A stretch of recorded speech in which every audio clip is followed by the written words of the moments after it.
Hello everyone, मेरा नाम doctor Gaurav Mishra है। I am an Ed JRF assistant professor. और आज मैं आपको स्ट्रक्चरलिज्म इन लिटरेरी थ्योरी के बारे में कुछ की कॉन्सेप्ट्स बताने वाला हूँ। कौन थिंकर्स इंपॉर्टेंट थे वो बताऊंगा, और एग्जाम के पॉइंट ऑफ व्यू से आपको कैसे पढ़ना चाहिए। तो आगे बढ़ते हैं। तो सबसे पहले देखते हैं स्ट्रक्चरलिज्म है क्या। कहता है an approach that studies literature as system of structures. साहित्य को जब इस तरीके से कोई पढ़ने की कोशिश करने लगा कि ये अपने आप में स्ट्रक्चर से मिला के बना हुआ है, इसके अंदर कोई साइन है, इसके अंदर कोई मीनिंग है, और वो साइन और मीनिंग जो है वो एक स्ट्रक्चर को बनाता है, तो इसको स्ट्रक्चरलिज्म बोला गया। इसमें ऑथर से ज्यादा उस लैंग्वेज को इम्पोर्टेंस दी गई, इसीलिए कहते हैं कि इस ये लिंग्विस्ट जो भाषा वैज्ञानिक थे उनसे प्रभावित थ्योरी थी स्ट्रक्चरलिज्म। तो बेसिकली जो उनका बेसिक आइडिया था वो ये कहते हैं कि मीनिंग जो होती है वो comes from relationship with the system. क्योंकि वहाँ सिस्टमेटिक वे में एक स्ट्रक्चर है, इसलिए उसका एक अर्थ निकल रहा है, ना कि राइटर चाह रहा है इसलिए निकल रहा है। तो यूजीसी के नेट के पॉइंट ऑफ व्यू से आपको क्या समझ लेना है कि स्ट्रक्चरलिज्म कहता है कि मीनिंग का सिस्टम से रिलेशनशिप होता है। अब दूसरी बात आती है इसकी शुरुआत कब हुई। तो फर्डिनेंड द ससो 1857 में इनका बर्थ हुआ था। ये इसके जनक हैं इस आइडिया के। इन्होंने कहा कि जो भाषा है वो एक सिस्टम है, जैसा कि मैंने अभी पहले बताया। लेकिन किस चीज का सिस्टम है?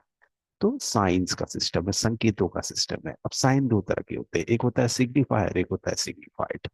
सिग्निफायर साउंड वर्ड्स हो सकते हैं, और सिग्निफाइड हमेशा कोई ना कोई कॉन्सेप्ट होता है।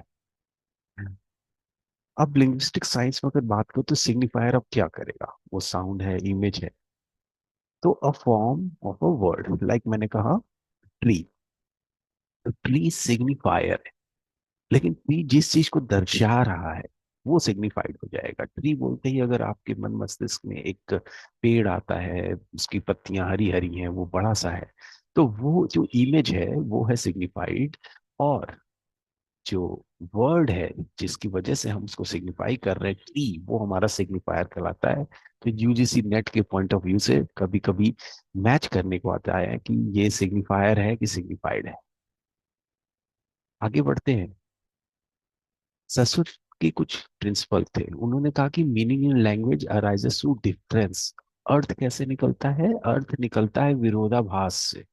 दिन का इंपॉर्टेंस है क्योंकि रात है, ठंडा गर्म से, महिला पुरुष से।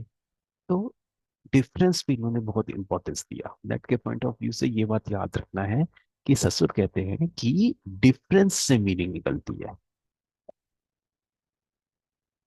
बाइनरी ऑपोजिशन, ये टर्म आप याद कर लेना। बाइनरी ऑपोजिशन का मतलब होता है अच्छा बुरा, सही गलत, जीवन मृत्यु। जब इस तरह के कॉन्सेप्ट्स आते हैं तो इससे क्या होता है, ऑपोजिशन की वजह से मीनिंग बनती है। और इसी ऑपोजिशन की वजह से स्ट्रक्चरलिस्ट क्या करते हैं, इसी ऑपोजिशन के पॉइंट ऑफ व्यू से वो एनालाइज करते हैं किसी टेक्स्ट को। तो आपको क्या याद रखना है कि बाइनरी ऑपोजिशन का कॉन्सेप्ट किसने दिया? स्ट्रक्चरलिस्ट ने दिया।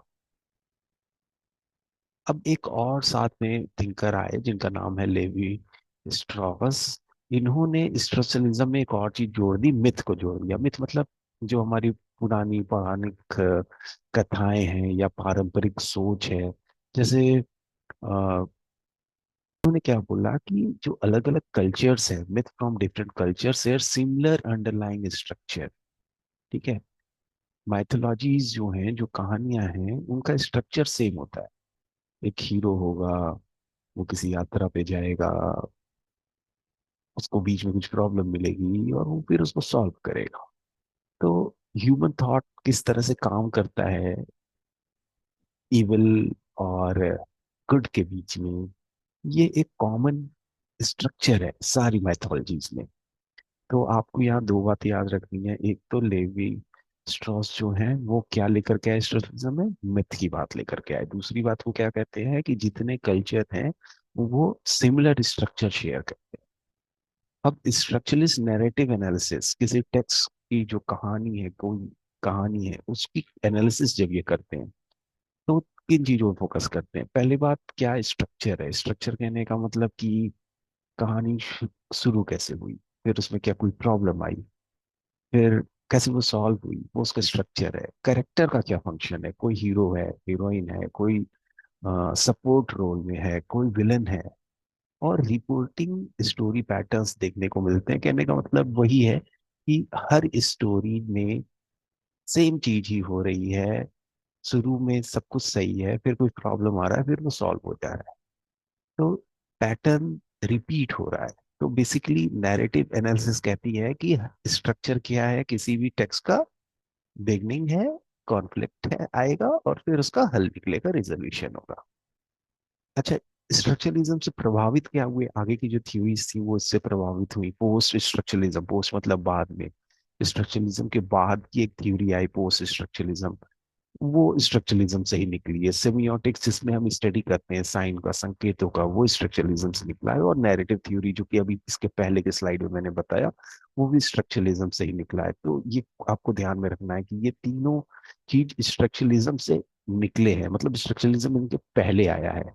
और जेक्स डेरिडा एक बहुत बड़े थिंकर रहे हैं जो कि पोस्ट स्ट्रक्चरलिस्ट थे, और इन्होंने स्ट्रक्चरलिज्म को चैलेंज किया था। तो आपको ये याद रखना है कि जैक डेरिडा ने स्ट्रक्चरलिस्ट आइडियाज को चैलेंज किया था।